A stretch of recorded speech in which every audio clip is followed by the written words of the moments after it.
Uma alegria estar aqui com vocês, o meu agradecimento pela oportunidade. Realmente é um texto do item 18 do capítulo Bem-aventurados os aflitos, que consta do Evangelho segundo o Espiritismo. E é uma mensagem do Espírito Lacordaire, do ano 1863, mas de uma atualidade extraordinária. Lacordaire foi um religioso dominicano, francês, jornalista, educador.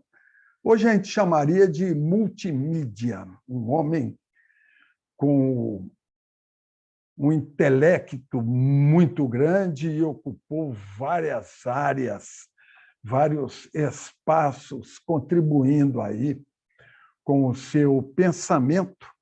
E logo depois de desencarnado, não muito tempo após, ele vem ao Evangelho segundo o Espiritismo e nos traz essa e outras páginas extraordinárias. Bem e mal sofrer.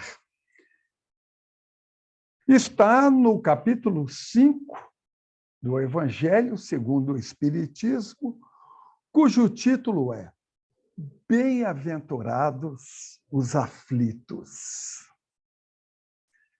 E esta afirmação de Jesus traz muitas indagações. Por que seria bem-aventurado quem está sofrendo, quem está passando por dificuldades, por uma dor física, uma dor moral, com um desconforto qualquer? Por que Jesus disse isso? Kardec, com essa didática extraordinária que ele tem, ele coloca como título Bem e Mal Sofrer, a mensagem de Lacordaire, que destrincha para nós a explicação interessante e importante para que nós possamos compreender as palavras ditas pelo Cristo. E quando foi que Jesus disse essas palavras? Quando foi que Jesus falou bem-aventurados aflitos? Em que oportunidade? Será que foi uma vez assim, solto, sem motivo nenhum? Eu gosto muito, sempre que faço algum comentário sobre um trecho do Evangelho de Jesus, eu gosto muito de observar o contexto para que a gente possa, na leitura do texto, a gente possa muito bem identificar os motivos e a razão pelas quais Jesus apresenta para nós essa frase de difícil entendimento para muita gente. Bem-aventurados aflitos, porque serão consolados, mas quando serão? Como é que isso acontece? Jesus contou, disse esta frase numa oportunidade excelente e que está registrado lá no Evangelho de Mateus, no capítulo 5. Jesus deixa um conjunto de ensinamentos extraordinários. Eu costumo dizer que Jesus apresentou uma síntese dos ensinamentos dos quais nós mais necessitamos para a nossa vida, para a nossa orientação, para o nosso caminhar. Jesus deixa um conjunto de ensinamentos, iniciado no capítulo 5, relatado por Mateus, avança pelo capítulo 6 e vai até o capítulo 7. O bem-aventurado os aflitos é logo no início deste conjunto de ensinamentos que Jesus deixou para nós.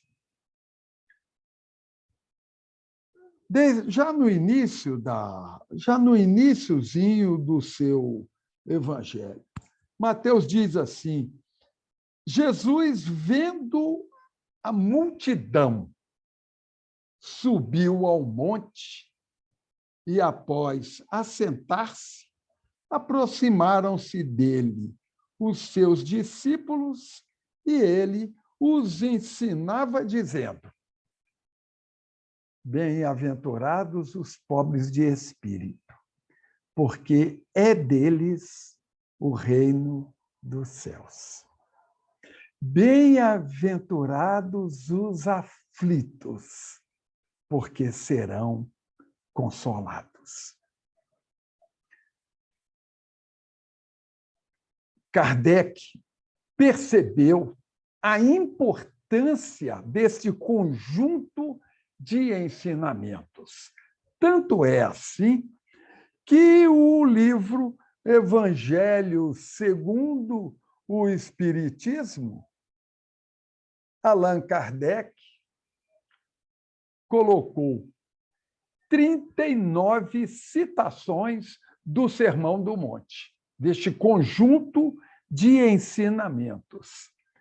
E mais, o Evangelho segundo o Espiritismo é composto de 28 capítulos. Pois bem, 13, quase a metade dos capítulos, se referem a textos do Sermão do Monte. Então, é um ensinamento que o Cristo deixa para nós de uma importância extraordinária. E que Mateus, conforme lemos, coloca para nós de maneira muito sábia e muito profunda. Jesus, vendo a multidão, enxergar a multidão, é o primeiro papel daquele que quer ajudar. Sem enxergar o outro, sem olhar a necessidade da multidão, não há possibilidade de auxílio, porque não consegue perceber a necessidade. Mateus começa de maneira extraordinária o Sermão do Monte. Jesus, vendo a multidão, percebendo a necessidade, percebendo a sede de saber, a necessidade de orientação segura para que possa transitar na vida sem muitos percalços, de maneira menos rude, mais suave. Jesus, vendo a multidão, nos diz Mateus, subiu o monte. E aí a gente para e indaga. Que monte Jesus subiu? Porque a região é dotada de montes extraordinários. Monte Hebron, Monte Gólgota, ou o Monte das Caveiras, o Monte Sião, onde ficava assentada a cidade de Jerusalém, Monte das Oliveiras, muitos montes de nome conhecido até hoje. Jesus, vendo a multidão, subiu o monte. Que monte? Não é nenhum desses montes importantes. Jesus subiu a o pessoal dá o nome de promontório, uma pequena elevação de terra, já deixando o ensinamento para nós, de que a gente, para orientar a multidão, a gente não precisa de altos montes, altos postos, não. Se a gente percebeu a necessidade da multidão, nós podemos, no local onde nós estamos, no local onde a vida nos colocou. Ah, mas meu trabalho é muito modesto, eu ganho muito pouco, eu não tenho condição de ajudar muito. Esse é o seu monte. Que a vida, que a providência divina te colocou para você observar a necessidade que está em volta e poder ser útil à sociedade através desses irmãos que te cercam.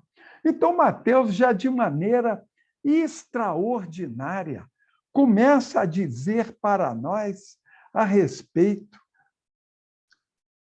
do Sermão do Monte, dando essas informações. Jesus viu a multidão, ou seja, reconheceu a necessidade, subiu a um monte. Não precisa um monte importante. A gente conhece, e eu tenho certeza que vocês também conhecem gente assim.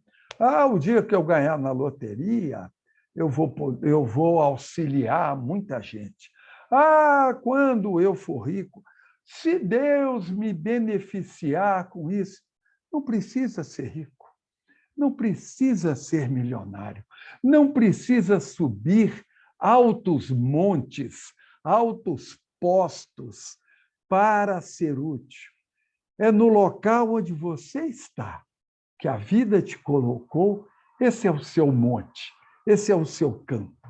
Jesus sobe o monte, um promontório, uma pequena elevação, e abrindo a boca, começa a ensinar a multidão.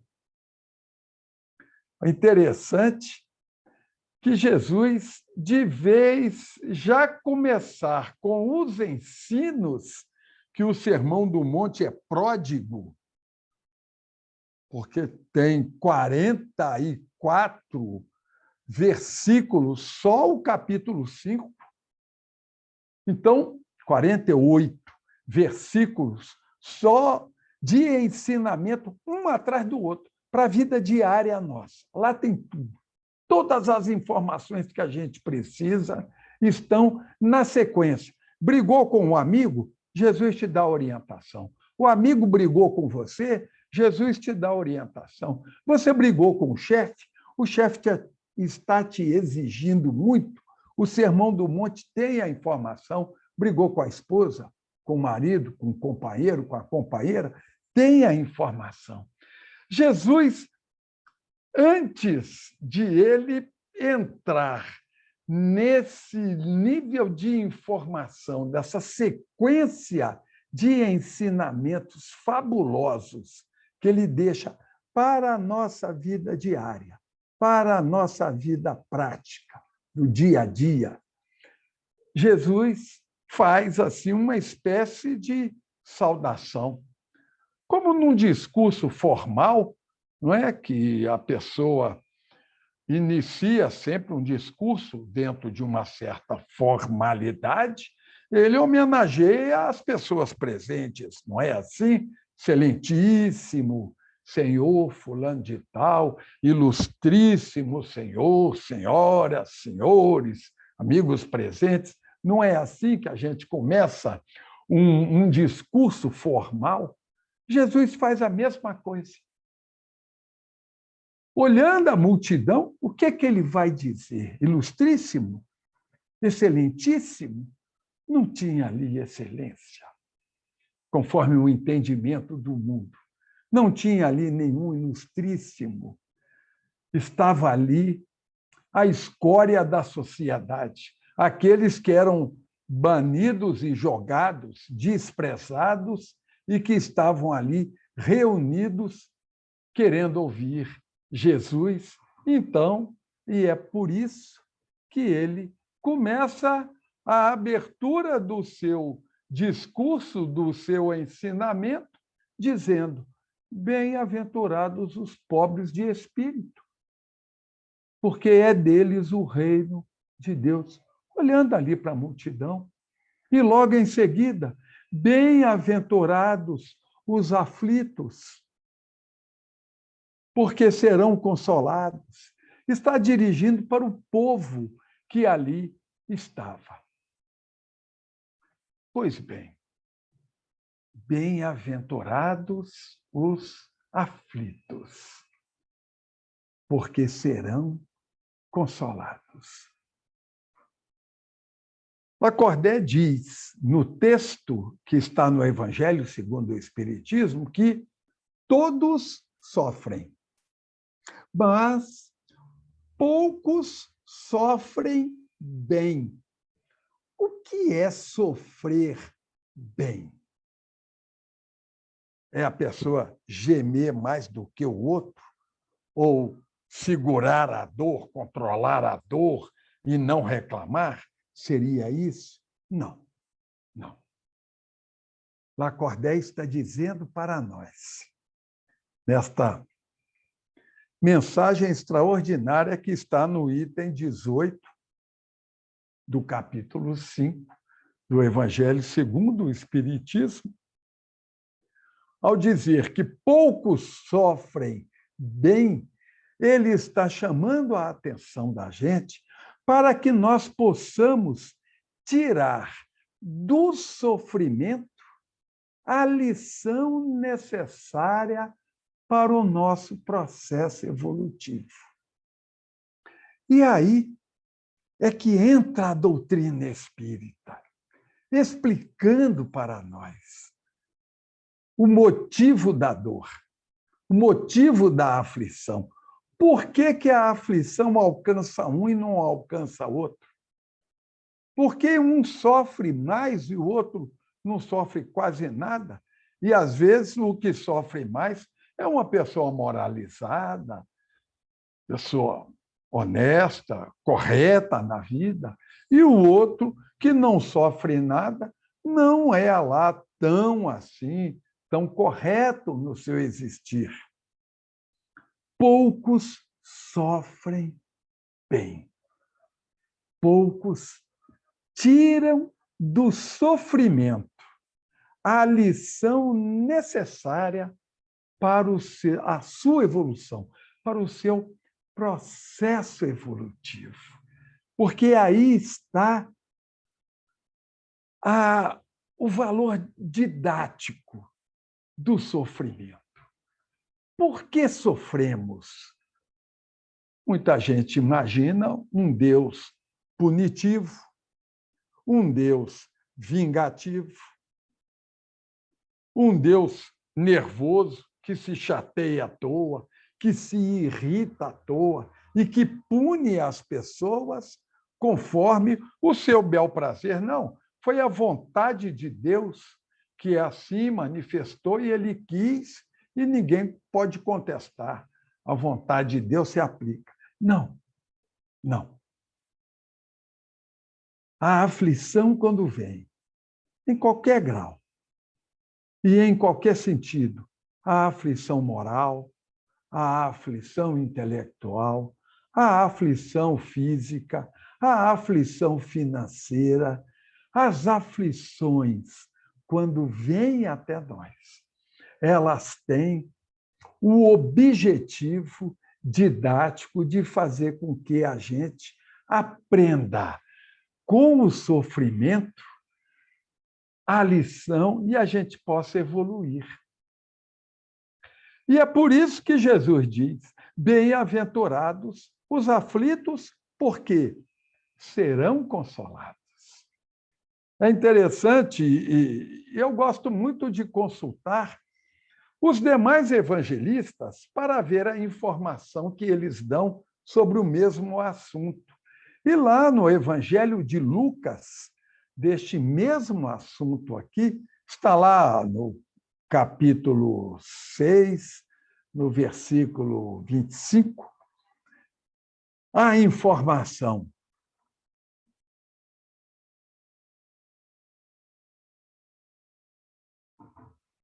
Vós que rides agora, chorareis depois.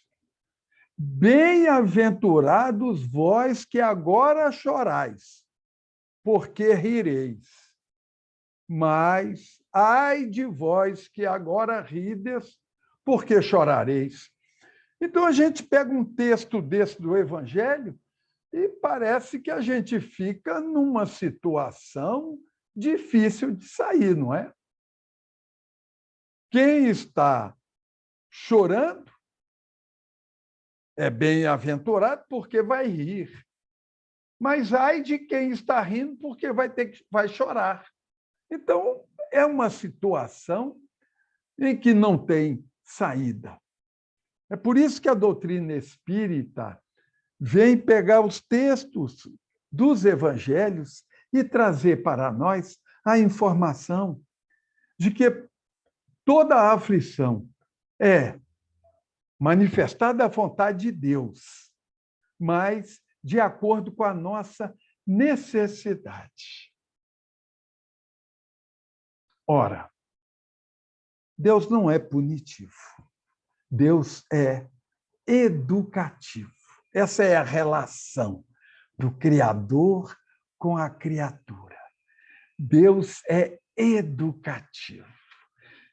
Então, ele só permite que chegue até nós aquilo que nós podemos aproveitar. O que eu estou querendo dizer com isso?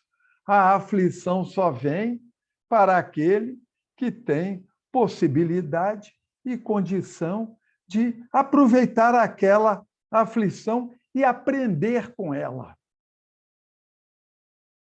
Avançar num processo evolutivo. André Luiz tem uma coleção de livros extraordinários, que é do conhecimento de todos. Lá no capítulo 19 do livro Ação e Reação, autoria de André Luiz, pela psicografia de Francisco Cândido Xavier, editado pela FEB, nós encontramos uma informação muito interessante a respeito da dor, da aflição. Lá está dito que existe 3 tipos de dor, de aflição. A dor evolução, a dor expiação e a dor auxílio. A dor evolução é aquela que mira o futuro. A gente, antes de reencarnar, nós rogamos, pedimos que a gente venha sob determinado condicionamento, ou sob determinada condição, sob determinada situação, para que a gente possa evoluir naquele ponto. Traz lágrima, traz sofrimento, traz aflição, mas é bendita, é bem-aventurada, porque promove a pessoa a um grau acima na escalada evolutiva. A dor evolução. A dor expiação é aquela que corrige o passado. Feliz é aquele que paga as suas prestações, a sua dívida, e liquida com ela. É por isso que Jesus diz: bem-aventurados os aflitos, se referindo àqueles que estão resgatando os delitos do passado. E tem a dor auxílio que me chamou a atenção, e é uma novidade apresentada aí no livro Ação e Reação, no capítulo 19, dor auxílio. É aquela promovida pelos nossos amigos espirituais na presente encarnação para evitar que a gente cometa algum erro, para evitar que a gente cometa algum engano.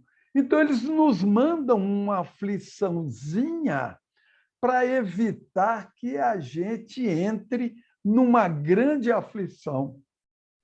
Inclusive, em uma das obras, André Luiz fala da pessoa que teve um problema no carro, então ficou aflito porque estava com pressa e teve um problema no carro e tal, e teve que parar o carro na estrada e tal, por conta de alguma coisa, e quando parou, percebeu que a roda do carro estava solta e que iria trazer um desastre, certamente. Essa é a dor evolução.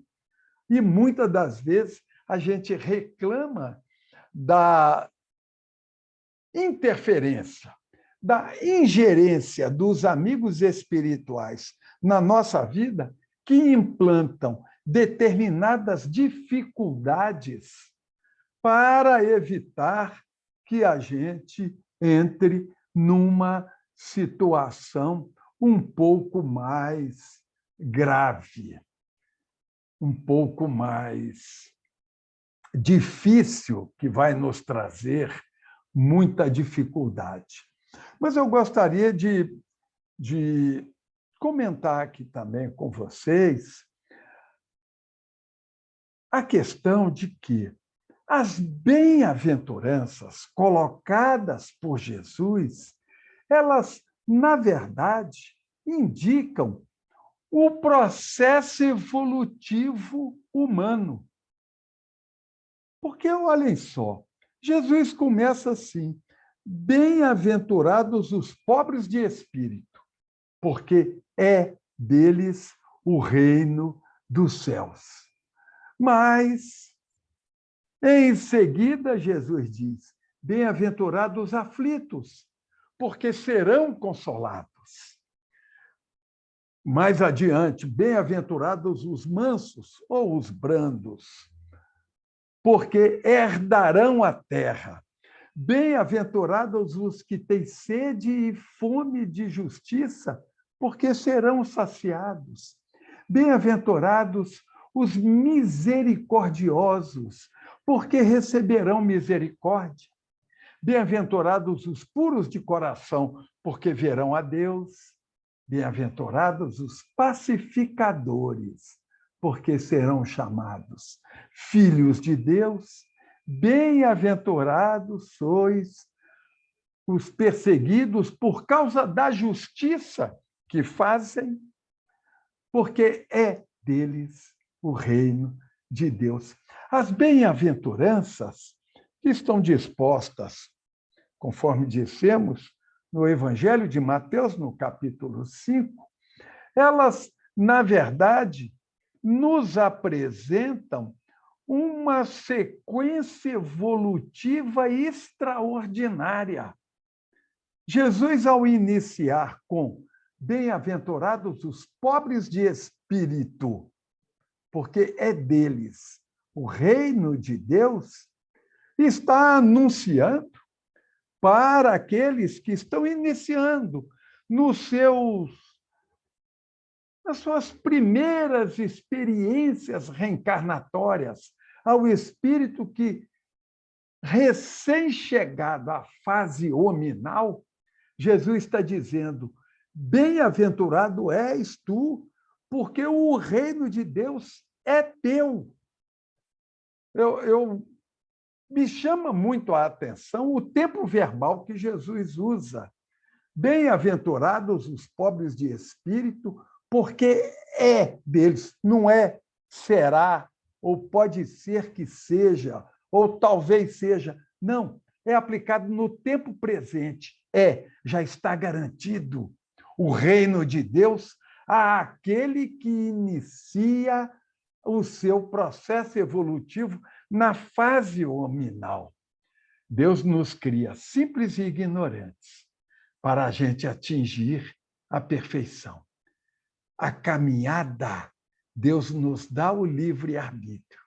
E como resultado do nosso livre-arbítrio, do nosso trafegar, desde pobre de espírito até atingir as culminâncias da inteligência, do progresso intelectual, que promove o progresso moral, nós vamos passar por aflições necessárias ao processo evolutivo.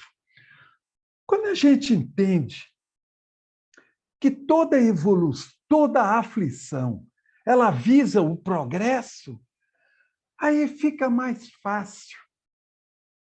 Talvez não seja desejável, ninguém deseja ser aflito, mas compreendemos a aflição quando ela chega como processo de resgate do passado ou de promoção para o futuro.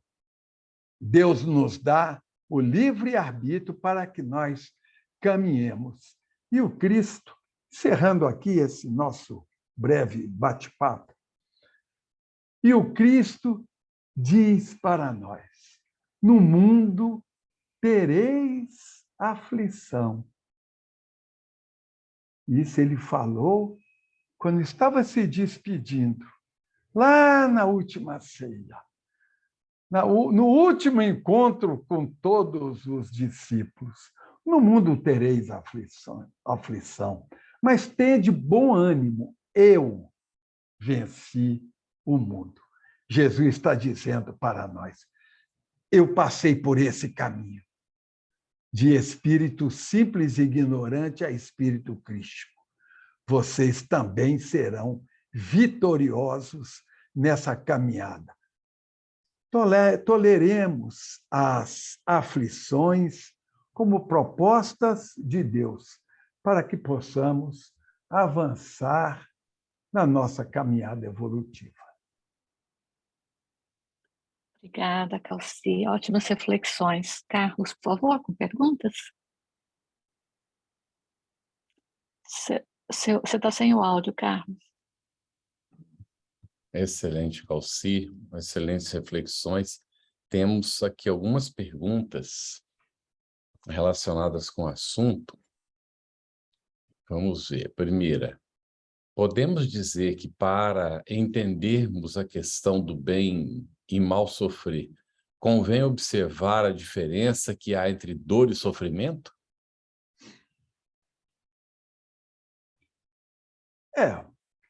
A dor, geralmente, a gente liga mais à questão física, né? O sofrimento, o sofrer, a gente geralmente coloca mais como um desconforto, né? O sofrimento moral é muito mais forte do que o sofrimento físico, mesmo porque hoje já temos analgésicos potentes suficientemente para tirar qualquer tipo de dor física, mas ainda não temos o analgésico, a não ser o exercício do bem, para o sofrimento moral. Muito bem, excelente. Nós temos uma outra pergunta, Calci. Qual a relação do comportamento moral com o bem e o mal? Qual a relação do comportamento moral com o bem? Qual a relação do comportamento moral com o bem e o mal? Perfeito. Nós não fomos criados perfeitos. Deus nos criou simples e ignorantes. Portanto, nós vamos passar pela experiência do equívoco. O espírito passa pela fieira do mal, do erro. O erro é a repetição do equívoco. Nós estamos sempre sendo confrontados entre o bem e o mal. Jung diria a luz e a sombra, né? A parte negra, né, que impera às vezes, com a parte da luz, o querer o bem e o fazer o mal. O próprio Paulo de Tarso se lamentava, né, ao dizer que o bem que eu quero fazer eu não consigo, mas o mal que eu não quero fazer, este eu faço. É um dilema apresentado por Paulo de Tarso, o maior divulgador do cristianismo. Então, o bem e o mal fazem parte da nossa vida. A questão nossa é a gente poder saber conviver com essas possibilidades e daí, quando recebemos o mal, a proposta do mal, que a nossa consciência consiga falar mais alto, a fim de que possamos evitar ou minimizar um pouco mais. Lá no Evangelho segundo o Espiritismo, no capítulo 17, no item 4, tem uma informação lá que é um refrigério para todos nós. Allan Kardec coloca assim: reconhece-se o verdadeiro espírita pela sua transformação moral e pelos esforços que empreende para vencer as suas más inclinações. Temos sombra em nós? Todos temos. Somos habitantes de um planeta de expiação e prova? Sim. É a segunda categoria, primitiva, expiação e prova. Temos sombras em nós? Temos. Mas em nós já brilha a vontade de vencer. E é esse que o ditado que Allan Kardec coloca para nós como um incentivo extraordinário. O esforço que empreende para vencer as suas más inclinações. Esse é que nos dá o referendo nosso se nós estamos conseguindo ou não vencer a nós próprios nessa lida aí que todos temos com o bem e com o mal, e com a moral e o bem de que já temos notícia. Excelente. Vamos para uma terceira pergunta. Está relacionada com o assunto também. Como saber quando uma aflição não é consequência dos atos da vida presente? A gente sabe que tem aflições, né, que vêm de vidas anteriores e desta, não é? E como saber quando uma aflição não é consequência dos atos desta vida? Geralmente, quando é desta vida, a gente lembra. Quando acontece, a gente fala, puxa vida, foi por conta daquilo, não é? O sujeito, um exemplo muito simples, muito prático. Abusou da comida, gosta muito de um prato, abusou daquele prato, e vai ter um processo digestivo um pouco complicado, e ele vai lembrar daquilo, do exagero que ele cometeu. Também a gente consegue, mas se não conseguir, não importa também se é uma aflição, se a causa é atual ou se é anterior. O que importa é como é que nós encaramos esta aflição, que geralmente há 3 modos da gente enfrentar uma dificuldade, uma aflição, um problema. A rebeldia, que a rebeldia é contra nós mesmos. A gente coloca Deus, mas, na verdade, é a manifestação de Deus em nós. A rebeldia, né? O remorso, a pessoa mergulha na depressão, se sente a pessoa mais infeliz e mais sem mérito do mundo, né? Se abaixa, se diminui e tal, o que também não é bom, é aquele que olha para o problema e diz, ok, bate no peito, fui eu que fiz isso, eu que vou resolver. É uma questão minha e eu preciso resolver. Enfrenta o problema e aí esse tem ampla possibilidade de vitória. Enquanto a gente estiver botando culpa no pai, na mãe, no governo, em Deus, no vizinho, no chefe, a gente não vai conseguir resolver as aflições porque elas vêm para o nosso progresso. Enquanto a gente estiver terceirizando, não é? Ah, é de outra, foi outra pessoa e tal, nós estaremos no terceirizar um modo de nos isentar da situação. Você conseguiu identificar a causa nesta vida? Ok, tudo bem. Não conseguiu identificar? Também não tem problema. Enfrenta a situação, pega o problema, divide o problema, né, em parcelas administráveis, né, e enfrenta a questão de maneira boa. Achei muito interessante a ideia da terceirização, né? A gente vive terceirizando. É.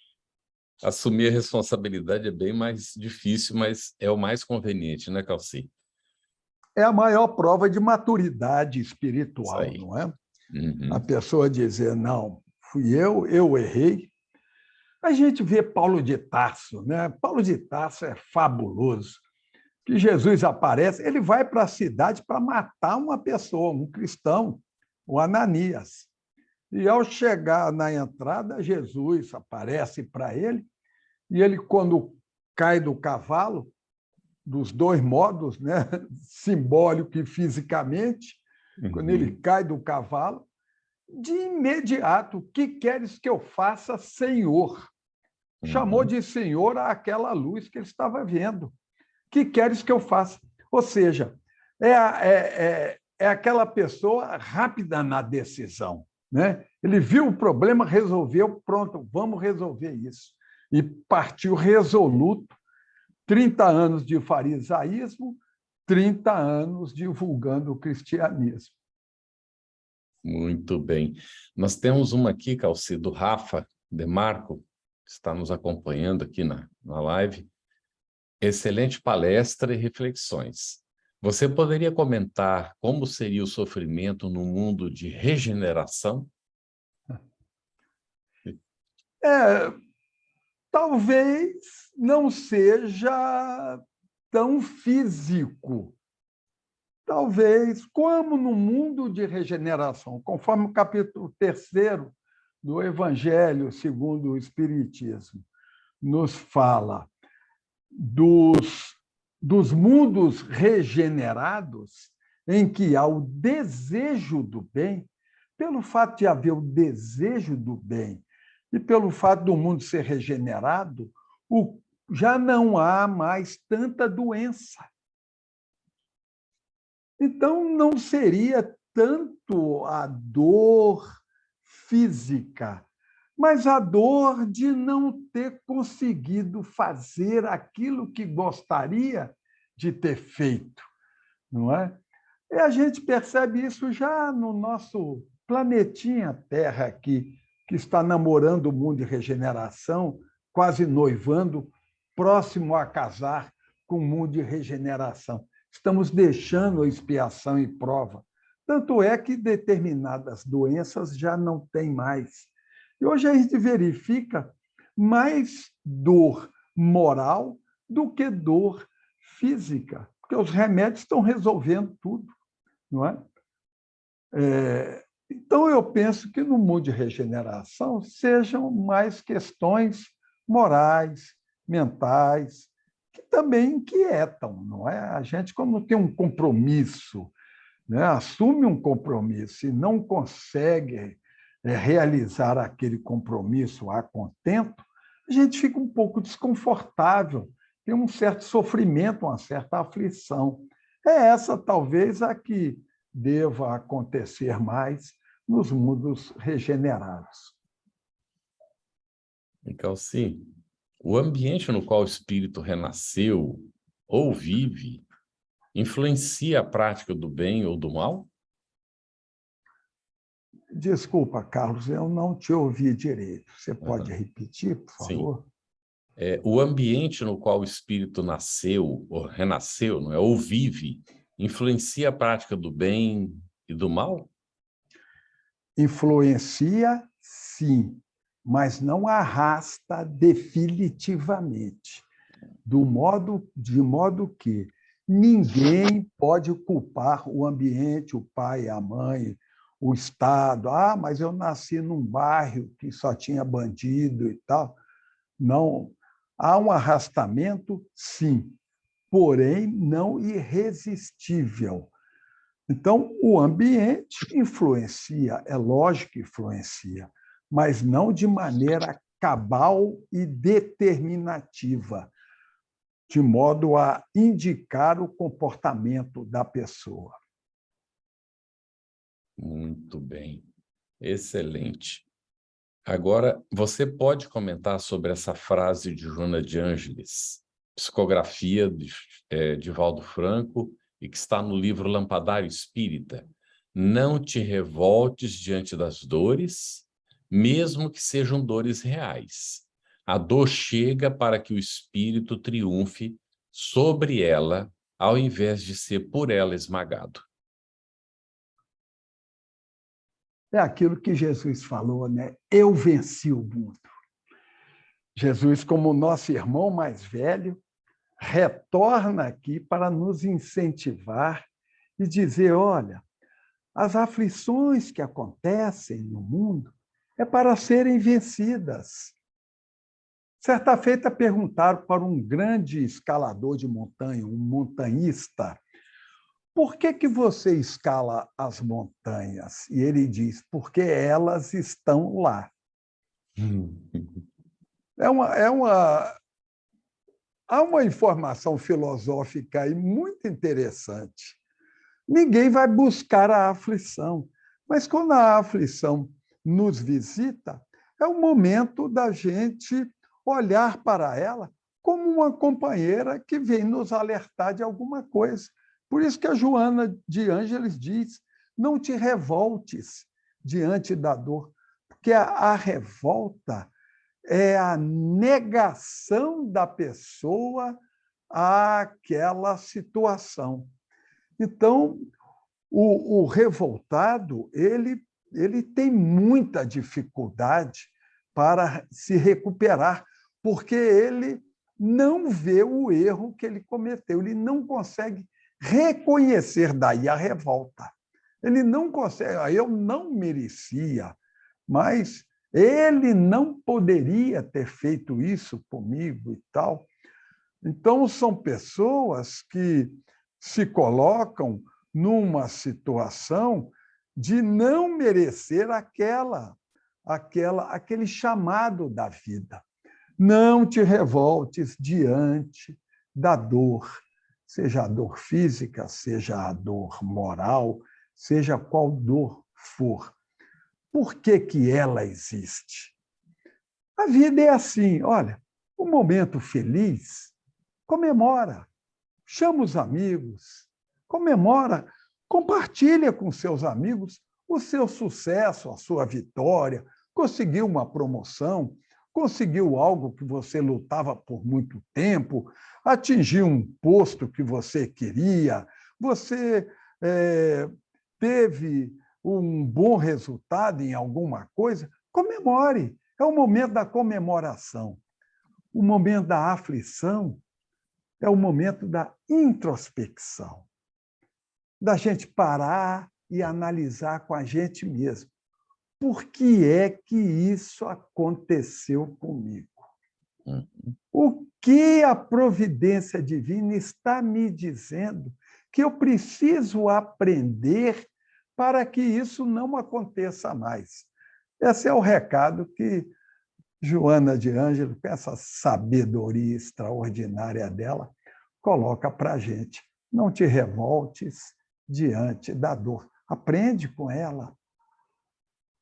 Interessante. Eu acredito, Calci, que o que você colocou agora até responde essa outra pergunta que vem.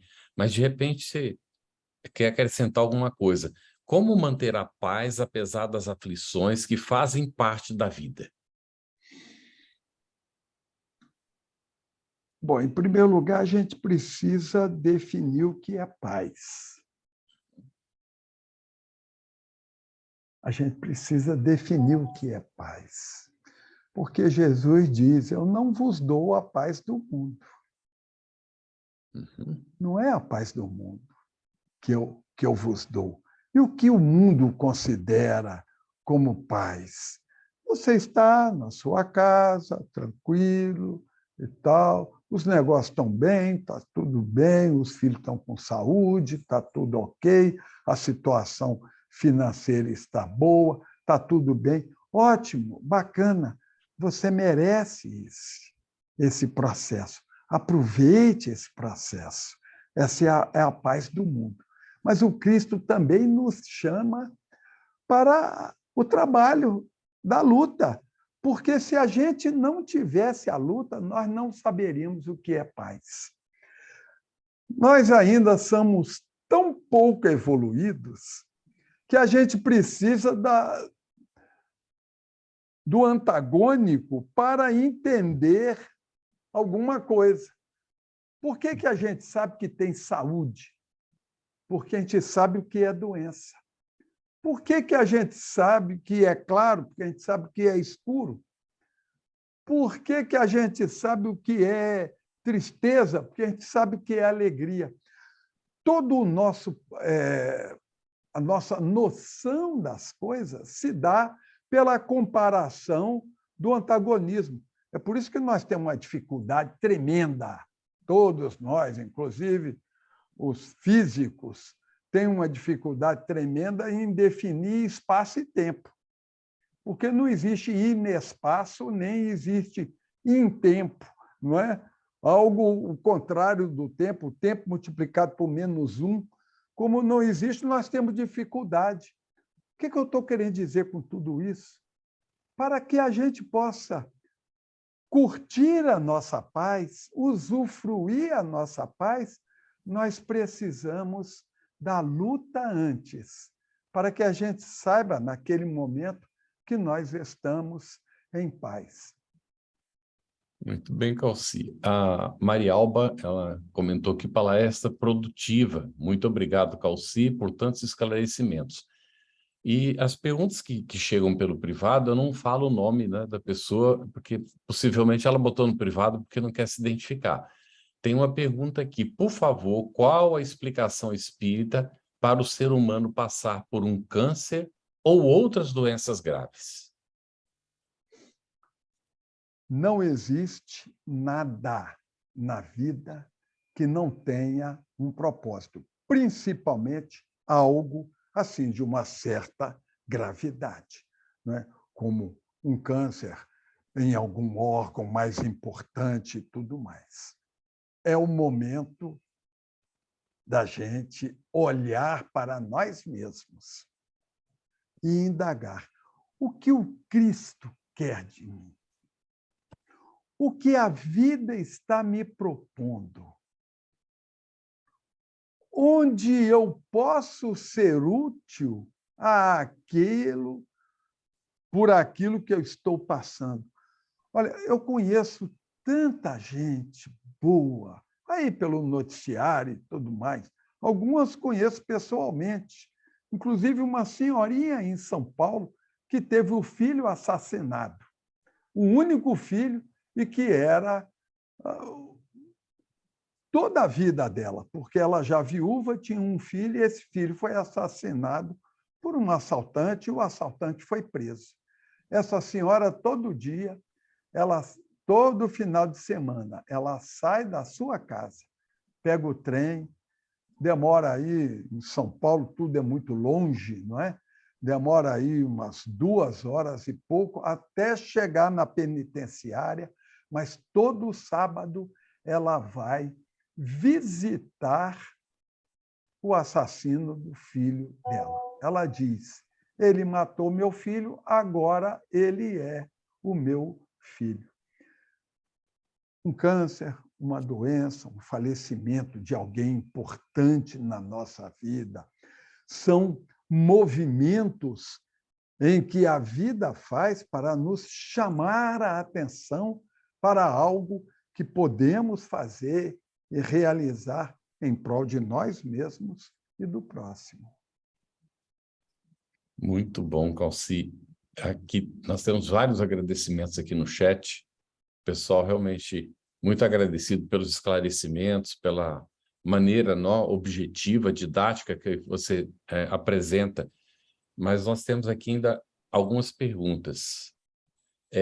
Você pode comentar sobre... essa já foi, espera aí. Calma lá. Nós estamos aqui já nessa. O que podemos fazer para superar o ressentimento, a mágoa, a inveja, entre outros, que levam ao sofrimento e à infelicidade?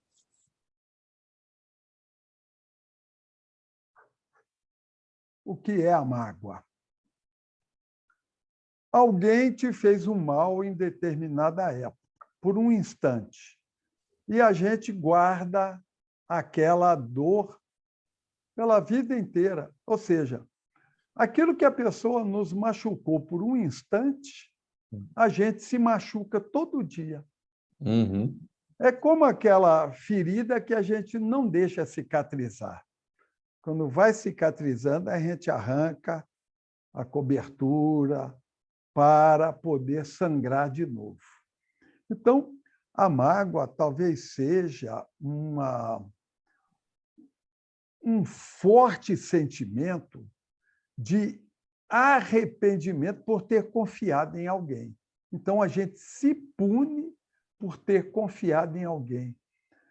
Olha, motivo para ter mágoa todo mundo tem, porque todo mundo recebe aqui e ali ofensa, às vezes gratuita, na rua, no trânsito, em qualquer canto, em qualquer lugar. Jesus nos chama para nós nos colocarmos no patamar que a gente precisa estar, merece estar, né? Então, a mágoa é uma maneira da gente se punir e não punir o outro.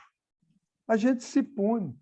Nós precisamos rever a questão da mágoa. Joana de Ângeles coloca como um dos grandes gigantes do que impedem a felicidade humana. Medo, mágoa, mau humor, indiferença e ódio. São os gigantes que impedem a felicidade humana. A questão da inveja, talvez eu esteja entendendo a inveja de alguém ou a inveja que a pessoa tem de alguém ou porque é invejada por alguém. Se é invejada por alguém, não se preocupe, reze por ela, pela pessoa. Ela, coitada, se sente diminuída.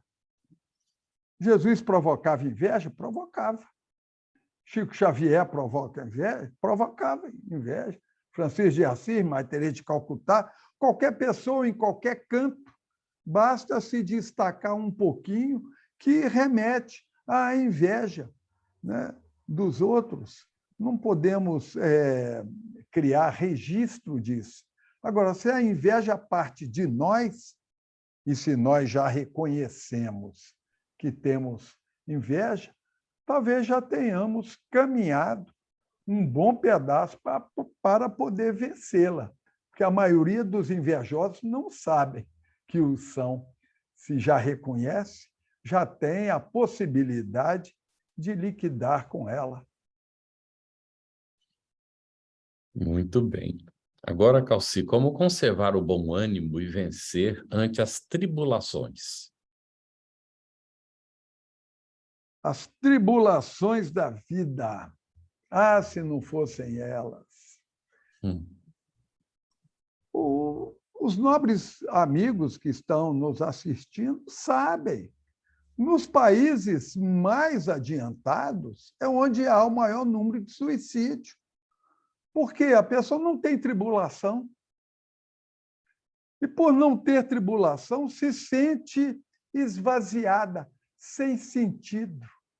Então, é preciso que a vida tenha essa e aquela tribulação para dar o sabor. O que é felicidade no mundo de expiação e prova? É quando você vence uma dificuldade. É sempre assim. Se a gente vivesse num nível de conforto e de felicidade, seríamos todos infelizes.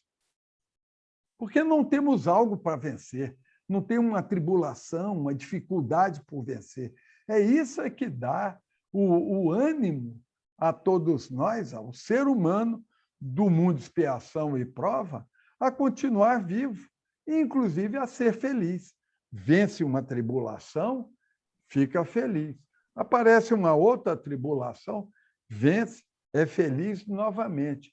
É nesse movimento aí, não é, de uma senoide, não é, de altos e baixos, que é a nossa vida. Então, a tribulação faz parte da vida. Ah, se não fossem elas, nós não saberíamos o que é felicidade. Calci, você me fez lembrar de uma pessoa que contou que estava reclamando do Brasil, as ruas esburacadas, né? O asfalto com crateras, e isso, não sei se na Holanda ou na Suécia, e lá a pessoa então disse para ele, pelo menos vocês têm buracos para tampar. Porque às vezes vira uma monotonia, não é? Porque não tem tribulação, não tem desafio, né? Então tudo muito perfeito. E nós ainda temos muitas dificuldades, não é? Agora, a última A estrada pergunta. muito asfaltada dá sono, né, do É, motorista. tem que tomar cuidado, né? É Então, mesmo. se a última pergunta, então. Não fazer o mal é suficiente para o espírito progredir? Olha, já é um ponto bom. Agora, o cristão não fazer o mal é muito pouco. Esforçar por fazer o bem. Tentar fazer o máximo de bem possível. Ah, mas eu não sou nenhuma Mãe Teresa de Calcutá, eu não tenho... Olha, você está andando na rua, você viu uma casca de banana. Talvez aí nos Estados Unidos isso não aconteça, mas aqui no Brasil ainda, que ainda temos uma grande parcela do povo ainda muito inculta, tal. Você encontra uma casca de banana, se você pegar essa casca de banana, recolher, botar no lixo e tal, você estará ajudando talvez um velhinho que vai deixar de cair, quebrar e ter problemas, porque não tem o seguro do médico e tudo mais e tal. É caridade, é o bem. Então, todos nós temos ampla possibilidade de fazer o bem. Olha, sair na rua e dar um bom dia para quem passa, a gente transforma a vida de uma pessoa com um bom dia apenas. As pessoas pedem muito pouco, não precisamos de grandes movimentos, não. Esse é o bem que a gente pode fazer, evitando o mal e o bem possível. Joana de Ângeles nos diz que quem faz o que pode faz o máximo. Jesus não exige que a gente faça aquilo que esteja acima da nossa capacidade. Ele pede que a gente realize aquilo que a gente pode fazer. Muito bem, aqui é contigo, agradecimentos profundos, Calci, tem aí mais agradecimentos aqui no chat, do pessoal, grandes ensinamentos, gratidão pela palestra, muitos bons comentários aqui, Calci. Muito obrigado, excelente esclarecimento.